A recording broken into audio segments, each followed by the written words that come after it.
നമസ്കാരം, ഞാൻ Rakesh M G. നമ്മുടെ വാഹനത്തിൽ വെന്റിലേറ്റഡ് സീറ്റ്സ് എന്നൊക്കെ പറയുന്നത് നമ്മൾ കേട്ടിട്ടുണ്ട്. അല്ലെങ്കിൽ നമ്മുടെ വാഹനത്തിൽ ഇല്ലെങ്കിൽ പോലും പല വാഹനത്തിൻ്റെ ഫീച്ചേഴ്സിൽ നമ്മൾ ശ്രദ്ധിച്ചിട്ടുള്ളൊരു കാര്യമാണ് വെന്റിലേറ്റഡ് സീറ്റ്സ്. എന്താണ് ശരിക്കും വെന്റിലേറ്റഡ് സീറ്റ്സ്? ഇങ്ങനെ ഒരു സംശയം എൻ്റെ ഒരു സബ്സ്ക്രൈബർ ചോദിച്ചിട്ടുണ്ടായിരുന്നു. ചോദിച്ചിരിക്കുന്നത് ലത ബാബു ആണ് ചോദിച്ചിരിക്കുന്നത്. ചോദ്യം ഇങ്ങനെയാണ്: വെന്റിലേറ്റഡ് സീറ്റ് എന്താണെന്നും അതിൻ്റെ വർക്കിംഗ് എങ്ങനെയാണെന്നും ഒരു വീഡിയോ ചെയ്യാമോ? ഷുവറായിട്ടും. ആദ്യം തന്നെ ഞാനൊരു കാര്യം പറഞ്ഞേക്കട്ടെ. ഞാൻ കുറച്ച് നാൾ മുമ്പ്, എനിക്ക് തോന്നുന്നു കുറച്ച് നാളെന്ന് പറയുമ്പോൾ ഒരു വർഷത്തിന് മേളിലായെന്ന് തോന്നുന്നു, ഒരു വെന്റിലേറ്റഡ് സീറ്റ് ചെയ്തിട്ടുണ്ടായിരുന്നു. അത് കണ്ടിട്ടില്ലെന്നുണ്ടെങ്കിൽ ഈ വീഡിയോയുടെ ഏറ്റവും ലാസ്റ്റ് ഞാനൊന്ന് ഇട്ടേക്കാം. വെന്റിലേറ്റഡ് സീറ്റ് എന്താണ്, അല്ലെങ്കിൽ നമുക്ക് അഡീഷണലായിട്ട് വെന്റിലേറ്റഡ് സീറ്റ്സ് ചെയ്യാൻ സാധിക്കും എന്ന് പറഞ്ഞുകൊണ്ടൊരു വീഡിയോ ഞാൻ ചെയ്തിട്ടുണ്ടായിരുന്നു. ജസ്റ്റ് ഒന്ന് കണ്ടു നോക്കുക. ഇനി എന്താണ് വെന്റിലേറ്റഡ് സീറ്റ്സ്, അതിൻ്റെ അഡ്വാൻറ്റേജസ് എന്തൊക്കെയാണെന്നുള്ളത് ഞാൻ ജസ്റ്റ് ഒന്ന് കാണിച്ചു തരാം.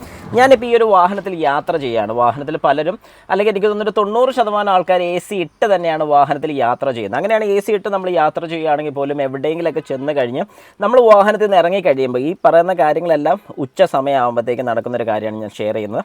അതായത് ഇറങ്ങി കഴിയുമ്പോൾ നമ്മുടെ ബാക്ക് സൈഡ്, അതായത് നമ്മുടെ ഈ നടുവിൻ്റെ പോർഷൻ നോക്കിക്കഴിഞ്ഞാൽ നമുക്ക് വളരെ വ്യക്തമായിട്ട് മനസ്സിലാവും.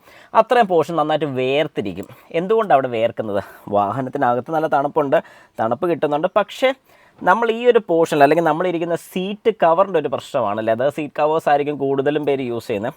ലെതറിൽ ശരിക്കും പറഞ്ഞാൽ നമ്മൾ ചാരി ഇരിക്കുകയാണെങ്കിൽ തന്നെ നമ്മുടെ ഹീറ്റ്, ബോഡിയുടെ ഒരു ഹീറ്റ് ഉണ്ടല്ലോ, ആ ഒരു ഹീറ്റ് കടന്നു പോകാൻ പറ്റാത്ത രീതിയിൽ, അതുകൊണ്ടാണ് പലരും സീറ്റിൻ്റെ പുറത്ത് കുറച്ച് കട്ടിയുള്ള ബോൾസ് പോലത്തെ ടൈപ്പുള്ള മെറ്റീരിയലൊക്കെ കിട്ടിക്കഴിഞ്ഞാൽ അതിൻ്റെ പുറത്തിരിക്കുകയാണെങ്കിൽ എയർ സർക്കുലേഷൻ നടക്കും. അപ്പോൾ ശരിക്കും എയർ സർക്കുലേഷൻ എന്തിനു നടക്കുന്നു എന്ന് ചോദിച്ചു കഴിഞ്ഞാൽ, ഞാനിപ്പം നല്ല ഹാർഡായിട്ട് തന്നെ ഇവിടെ ഇങ്ങനെ ഇരിക്കുകയാണെന്നുണ്ടെങ്കിൽ ഇതിലെ കാറ്റ് കയറി പോകത്തില്ല, ഇതിൻ്റെ ഉള്ളിൽ കൂടെ കാറ്റ് കയറി പോകത്തില്ല, അതിപ്പോൾ താഴെയാണെങ്കിലും. അപ്പോൾ അങ്ങനെ ഒരു സിറ്റുവേഷൻ വരുന്ന സമയത്ത് ഈ സീറ്റ് വെന്റിലേറ്റഡ് ആണെങ്കിൽ, വെന്റിലേറ്റഡ് എന്ന് പറയുമ്പോഴത്തേക്കും ശ്വസിക്കാൻ പറ്റുന്ന, അല്ലെങ്കിൽ കാറ്റ് പോകുന്ന എന്നുള്ളൊരു ഫീലാണ് വെന്റിലേറ്റഡ് എന്ന് പറയുന്നത്. അപ്പം വെന്റിലേറ്റഡ് സീറ്റ് ആണെന്നുണ്ടെങ്കിലോ ഇതിനകത്തൂടെ എയർ പാസേജ് ഉണ്ടാകും. പാസേജ് എങ്ങനെ സംഭവിക്കുന്നു ചോദിച്ചു കഴിഞ്ഞാൽ വേറെ ഒന്നുമില്ല. വളരെ സിമ്പിളായിട്ട് പറയുകയാണെങ്കിൽ ഈ സീറ്റ്സിനകത്ത് ഹോൾസ് ഉണ്ട്. ഹോള് മാത്രമല്ല, ഇതിൻ്റെ താഴെ ഒരു ബ്ലോവർ ഫാനും ഉണ്ട്. അതായത് സാധാരണ ഒരു ബ്ലോവർ ഫാന്, ആ ഫാന് ചെയ്യുന്ന പ്രോസസ്സ് എന്താണെന്ന് ചോദിച്ചു കഴിഞ്ഞാൽ, വാഹനത്തിലുള്ള എയറിനെ, അതായത് ഇപ്പോൾ ഒരു തണുത്ത എയർ ആണെങ്കിൽ ആ ഒരു എയറിനെ നമുക്ക് വേണ്ട സ്പീഡ് നമുക്ക് കൺട്രോൾ ചെയ്യാൻ പറ്റുന്ന സ്വിച്ചസും ഒരു വെന്റിലേറ്റഡ് സീറ്റുള്ള വാഹനത്തിൽ അവൈലബിൾ ആണ്. ആ സ്വിച്ച് നമ്മൾ പ്രസ് ചെയ്യുന്നതിനനുസരിച്ച് 1, 2, 3 എന്നുള്ള സ്പീഡ് കണക്കിൽ ഒന്നാമത്തെ സ്പീഡാണെങ്കിൽ നമുക്ക് ഇരിക്കുന്ന സമയത്ത് നമ്മുടെ ഈ തൈസിൻ്റെ പോർഷനും ബാക്കിലത്തെ പോർഷനിലും എല്ലാം എയർ ഫ്ലോ ഉണ്ടാകുന്നതായിരിക്കും. അതായത് എയറിനെ വലിച്ചു വിടുക ചെയ്യുന്നത്. 2 ഓപ്ഷൻസ് ആണുള്ളത്.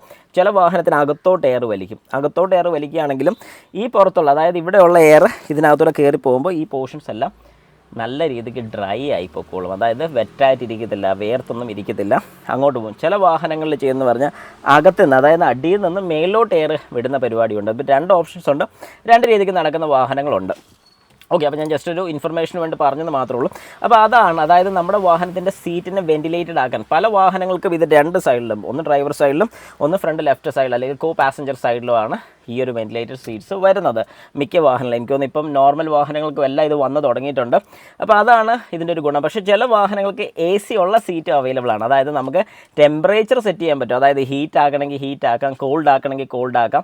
അങ്ങനെ ടെമ്പറേച്ചർ സെറ്റ് ചെയ്യുന്ന സീറ്റ്സും അവൈലബിൾ ആണ്. അപ്പോൾ നിങ്ങളൊരു വാഹനം എടുക്കാൻ ഉദ്ദേശിക്കുന്നുണ്ടെങ്കിൽ, ഏത് കമ്പനിയുടെ വാഹനമാണ് നോക്കുന്നത്, ആ കമ്പനിക്ക് ഈ പറയുന്ന പോലെ ഒരു വെന്റിലേറ്റഡ് സീറ്റ്സ് ഉണ്ടോ എന്നൊക്കെ ജസ്റ്റ് ഒന്ന് ചെക്ക് ചെയ്ത് നോക്കുക. ഏതായാലും വെന്റിലേറ്റഡ് സീറ്റ്സ് ഉണ്ടെങ്കിൽ നല്ലതാണ്, കുറ്റം പറയാൻ പറ്റില്ല. പക്ഷേ ചില സമയത്ത് നമുക്ക് ബുദ്ധിമുട്ടായിട്ട് തോന്നാറില്ല. അഡീഷണലായിട്ട് ഫിറ്റ് ചെയ്യുന്ന സീറ്റിലാണെങ്കിലും ചില സീറ്റുകൾക്ക് ഒരു എന്താ പറയുന്നത്, ഒരു ഫുൾ കംഫോർട്ട് നമുക്ക് കിട്ടാറില്ല. ജസ്റ്റ് ഒന്ന് ചെക്ക് ചെയ്ത് നോക്കുക. ഞാൻ ചെയ്തൊരു വീഡിയോ ഉണ്ട്, ഇമെയിലിൽ തന്നെ ഇട്ടേക്കാം. ജസ്റ്റ് ഒന്ന് കൺഫേം ആക്കുമ്പോഴത്തേക്കും നിങ്ങൾക്ക് കൃത്യമായിട്ട് മനസ്സിലാവും എന്താണ് ഒരു വെന്റിലേറ്റഡ് സീറ്റ് എന്നുള്ളത്.